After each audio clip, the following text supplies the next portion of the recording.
Hello guys, welcome to a new video, some customization in MS Excel. So let's start the video. So তাৰ বাবে আমি first open কৰি ললো, তাৰ পিছত আমি ৰিফ্ৰেশ কৰি ললো, তাৰ পিছত আমি আগৰ ফাইলটো উলিয়াই ললো মাৰ্কশিটৰ। So মাৰ্কশিটত আমাৰ এনেকৈ এটা মাৰ্কশিট দিয়া থাকিব য'ত নেম থাকিব, টাইটেল বিলাক থাকিব, মানে দিব লাগিব। তাৰ পিছত সাবজেক্ট বিলাক আছে। সো আমি সাবজেক্ট বিলাকত যিবিলাক 40 ৰ তলত আছে পাইছে সেইবিলাকত আমি ৰেড কালাৰ কৰিব লাগে আৰু বাকি বিলাকত ব্ল্যাক হৈ থাকিব। সো কিছুমানত 15 পাইছে, কিছুমানত কম পাইছে, 29 পাইছে। সো আমি ফাৰ্স্ট নাম্বাৰ কেইটা সিলেক্ট কৰি ল'ব লাগিব, গোটেই সাবজেক্টৰ নাম্বাৰ কেইটা কৰিলো। আমি কন্ট্ৰোল 1 টিপিব লাগিব। কন্ট্ৰোল 1 টিপিলে আমাৰ এনেকুৱা এটা ফৰমেট সেল আহি যাব। তাৰ কাস্টমত যাব লাগিব, কাস্টমত গৈ আমি জেনাৰেলত ক্লিক কৰিব লাগিব। জেনাৰেলটো কাটি দিব লাগিব। সো তাত ব্ৰেকেট দিব লাগিব, ব্ৰেকেট দি আমি ৰেড লিখিব লাগিব, ৰেড, আকৌ ব্ৰেকেট ক্লোজ, আকৌ ব্ৰেকেট স্টাৰ্ট লিখি আমি লেস দেন 40 দিব লাগিব।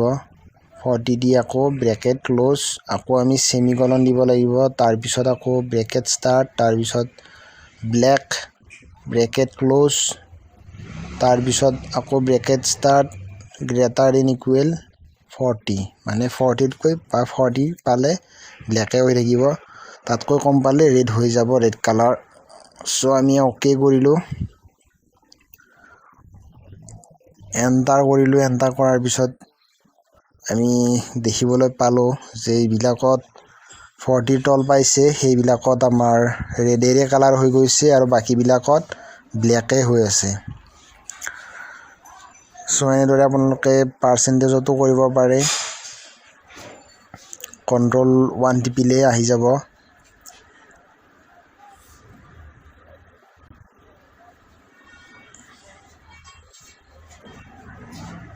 সো ঠিক তেনেদৰে আপোনালোকে কাস্টমত গৈ আগৰ দৰে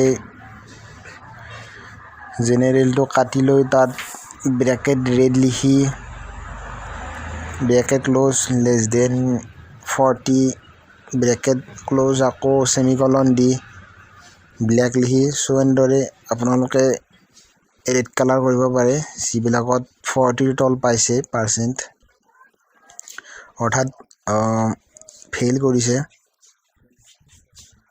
মানে ফেইলটো 30 তল আছে। আপোনালোকে 30 তলো কৰিব পাৰে, মই 40 তল দিছো, তলত দিছো।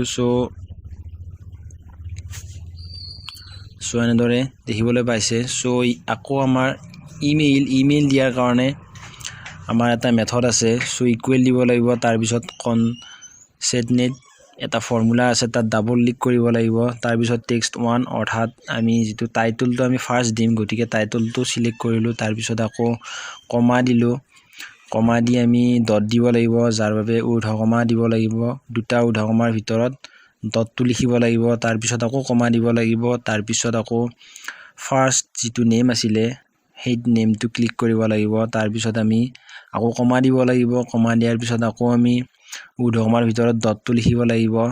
তাৰ পিছত আমি আকৌ কমা দি ঊৰ্ধ্বকমাৰ ভিতৰত যেটো ডমেইন নেম, আমাৰ যিকোনো ডমেইন নেম হ'ব পাৰে, @gmail.com, @yahoo.com, @outlook.com বা .in, যিকোনো হ'ব পাৰে।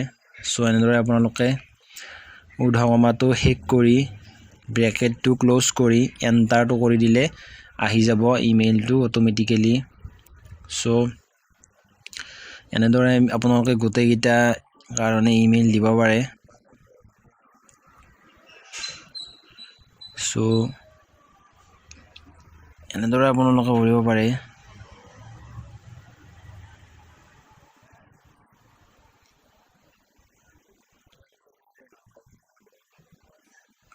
সো যদি আপোনালোকে নাম্বাৰ দিব খোজে নাম্বাৰো দিব পাৰে, নাম্বাৰ এড কৰিব পাৰে। কিছুমানত যেটো নিউমেৰিকেল থাকে ইমেইলত, সো এনেদৰে নাম্বাৰটো আপোনালোকে দুটা ঊৰ্ধ্বকমাৰ ভিতৰত দিব লাগিব নাম্বাৰটো।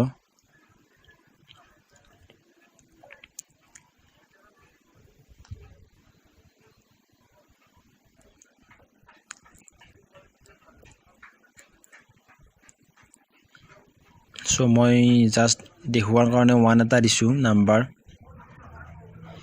সো এন্টাৰ কৰিলে এনেদৰে নাম্বাৰটো আপোনালোকৰ এড হ'ব kumar.abhijit1@gmail.com সো তাৰ পিছত আপোনালোকে ডাবল ক্লিক কৰিলে মই ইয়াত ডাবল ক্লিক কৰাতে আহা নাই যেহেতু মোৰ সেলটো মাৰ্জ হৈ আছিল সো এনেদৰে সেলটো যদি মাৰ্জ হৈ থাকে তাক আপোনালোকে আনমাৰ্জ কৰি ল'ব লাগিব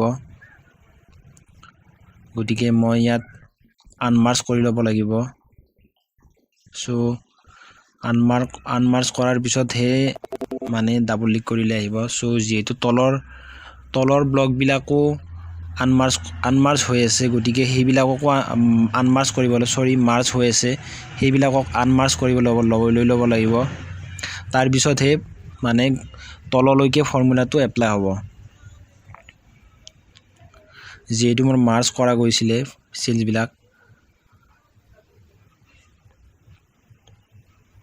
গতিকে এতিয়া যদি আপোনালোকে সো সৰু প্লাসটোত যদি এতিয়া আপোনালোকে সৰু প্লাস চিনটোত ধৰি যদি ডাবল ক্লিক কৰি দিয়ে এনেদৰে গোটেই গিটাতে ফৰ্মুলাটো এপ্লাই হৈ যাব সো আপোনালোকে চাব পাৰে অতি সহজে আপোনালোকে নাম বিলাকত ইমেইল দিব পাৰে এনেদৰে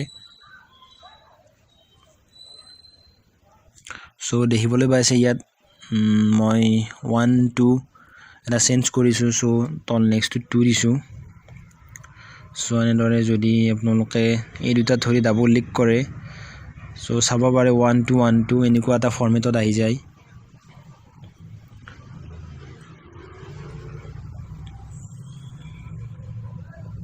সো এনেদৰে আপোনালোকে ইমেইল এটা অতি সহজে দিব পাৰে নাম বিলাকৰ এগেইনষ্টত টাইটল বা নেম সো মই এতিয়া অলপ কাস্টমাইজ কৰিছো ইয়াত বৰ্ডাৰ এড কৰিছো আৰু সেন্টাৰ কৰিছো